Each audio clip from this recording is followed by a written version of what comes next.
Welcome to the Hillsborian Historian. My name is Rex, and today we're going to take a look at the history of the Castillo de San Marcos. It's a lot of history, so we're just going to hit the highlights. But way back in the day, in the 1600s, obviously, the European empires are fighting for territory in the New World. There's Florida, that's what it looked like back then. And it's clear that Florida is important. The Spanish fleet goes back to Spain with treasure, and it does so swinging by Florida. Just above Florida, though, you have those British colonies. So everybody's just trying to stake out territory. Pirate raid on San Augustine occurred in 1668 when the privateer Robert Searle attacked the city. All that was protecting it was a wooden fort. The man made away with a bunch of treasure. It was clear a better fort was needed. Engineer Ignacio Daza comes up from Habana, Cuba, and he designs this fort. You'll notice the diamond shapes on the corners. This allows the cannons to shoot in all directions, and that'll tell those pirates who's in charge. But the really cool thing is what the fort is made of. Coquina. Coquina is seashell, and it's ancient seashell, and they actually had a coquina quarry on Anastasia Island, so they built the fort out of this, which seems kind of not logical, but what they found out eventually was that cannon shooting into the seashell was like a BB shooting into styrofoam. It just got stuck there. It's a good theory, right? They're going to be able to test it out real soon. It will take 23 years to build this fort. I mean, it takes that long to fill a pothole today. So in 1695, construction is complete. In 1702, the fort is attacked during a 50-day siege by the English, and the coquina walls do amazing. The coquina compressed and absorbed the shock of all hits. Cannonballs either bounced off or they just sunk into the wall. Similar occurrence will occur in 1740 by another siege by the English. In 1763, Florida is ceded to England. This is during the Treaty of Paris in 1763, which ends the French and Indian War, or the 7 Years' War. Great Britain gained Florida, but Spain was able to retain control of Cuba, which had been captured by the British. However, in 1784, Florida is once again returned to Spain.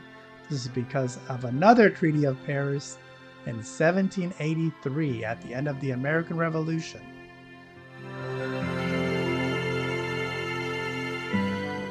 In 1819, the Adams-Onis Treaty will lead to Florida officially becoming part of the United States. In 1821, the Americans would rename the fort Fort Marion in honor of Francis Marion, the famous swamp fox of the American Revolution. Throughout the 19th century, the fort would serve as a prison for many Native Americans, including Osceola and many other Seminoles in the 1830s, Plains Indians in the 1870s, and Apache in the 1880s. It should be noted that Florida seceded from the Union in 1861, but Fort Marion didn't really see any major combat. Union forces came in and the fort was given up without a fight.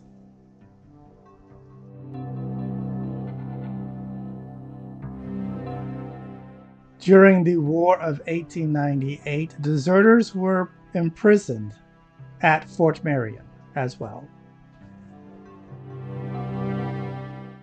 In 1924, Fort Marion is declared a national monument. And in 1942, it was decided to change the name back to Castillo de San Marcos.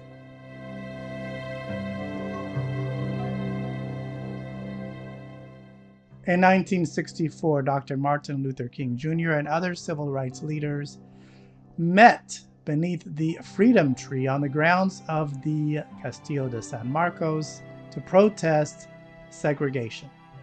This was only a few weeks before the Civil Rights Act of 1964 passed. Since 1933, the Castillo de San Marcos has been a part of the National Park Service.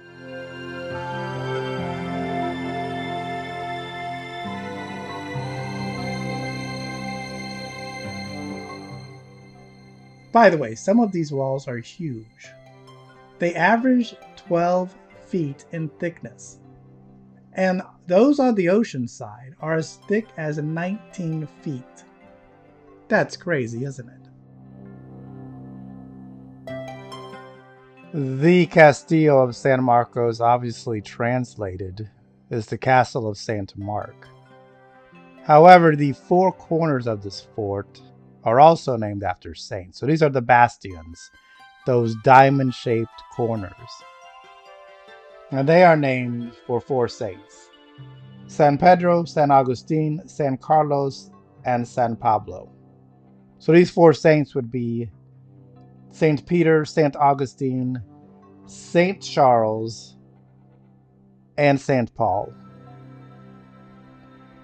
This is footage from 1954, by the way, so I digitized it. It held up pretty well considering it's, over 70 years old. That moat, by the way, is often dry from what I've read.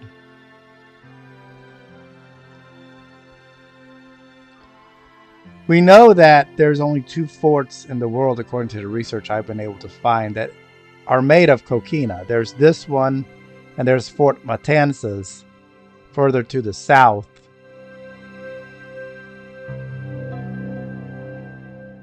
Of course, the Castillo de San Marcos is on the Matanzas River. That's literally the river of the killings or the slaughter. My family used to come here in the 1980s. It was a lot of fun. And even as a teenager coming to this place, it made me realize the expanse and the amazing depth of history. This fort actually echoes the history of Florida as well as the New World.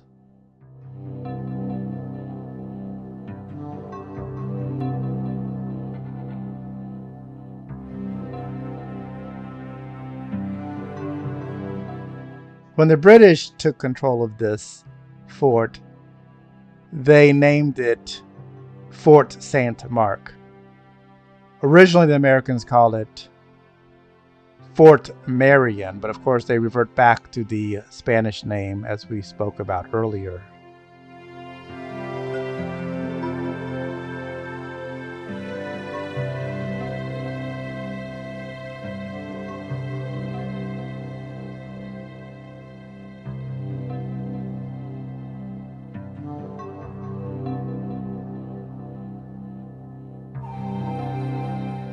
This is beautiful scenery. I mean, this is an amazingly pretty as well as awesome structure.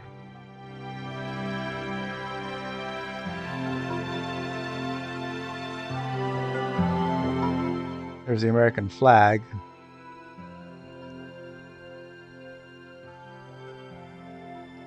Everybody's looking around. They're just having a good time. This lady's voguing or something. I'm not sure what she's doing.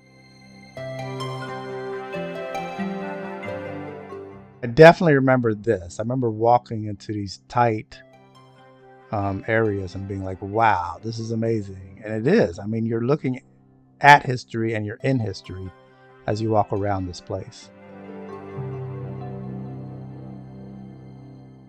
One can only imagine what it must have been like when they were building it, as well as the importance of building it. Look at these kids. That's how accidents happen. All right, so just the fact that it is where it is and it's structured the way it's structured lets you know that the people knew invasion was very, very possible, in fact, probable.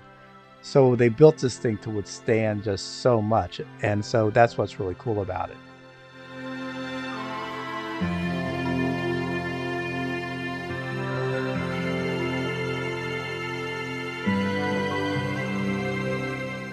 A lot of the old 8mm film is a little shaky because people were obviously holding a handheld camera and kind of walking around sometimes.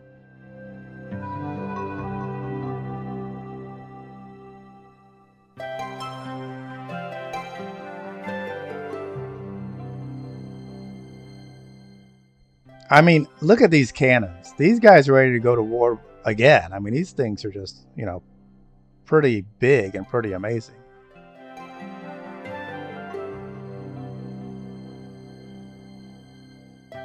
Imagine being, outside the fort and one of these things starts shooting cannonballs all over the place.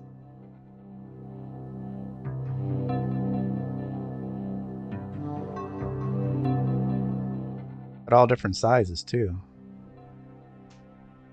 The design of this fort allowed for a lot of crossfire with these cannons, so it was pretty impressive.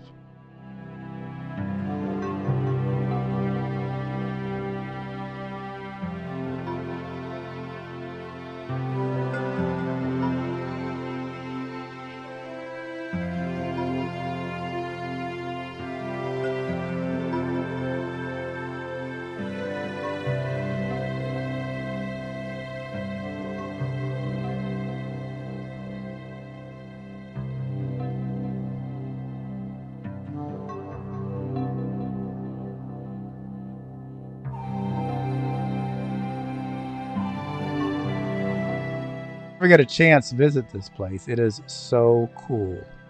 I really want to thank you for watching and supporting the channel. Till next time, you guys take care out there.